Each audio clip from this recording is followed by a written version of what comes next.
What if the very pillars of justice were swayed by political winds? It's a chilling thought, isn't it? This is the very question that John Adams, the second president of the United States, grappled with as he helped shape the early American judiciary. Adams's thoughts on judicial independence are instrumental in understanding the foundations of judicial systems today. Adams saw the judiciary as an essential, independent branch of government. He wrote in his diary in 1774, "The judiciary is the last resort in relation to the rights of the people, and it is the fundamental principle of the American government that the people must be governed by the laws and not by the arbitrary will of any individual or group." This statement encapsulates Adams' belief in a judiciary that could act as a neutral arbiter, unswayed by political pressures.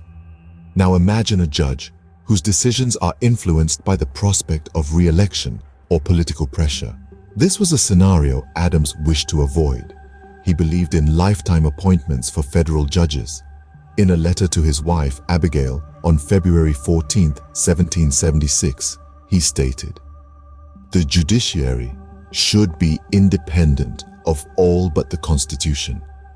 His words echo his conviction that judges should not be influenced by the political climate of the time, but should instead be guided solely by the Constitution. But what role does an independent judiciary play in the lives of ordinary citizens? Adams saw it as a safeguard for individual rights. He wrote in Thoughts on Government in 1776 that the rights of the people are best protected by an independent judiciary. In his view, an impartial court system was the bulwark against governmental overreach and unjust laws. Adams was also one of the early advocates for judicial review, the power of courts to strike down laws that were unconstitutional.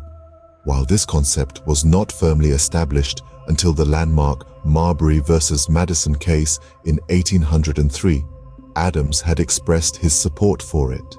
In a letter to his friend Theodore Sedgwick on October 12, 1804, he argued that if courts did not have the power to interpret the Constitution and invalidate inconsistent laws, it would lead to a government of men, not of laws, a prospect that he found deeply troubling.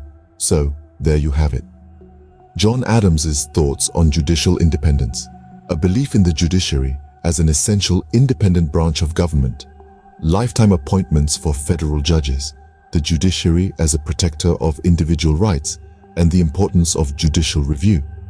These principles have not only shaped the American judiciary, but have also influenced judicial systems around the world, underlining the timeless relevance of Adams's thoughts.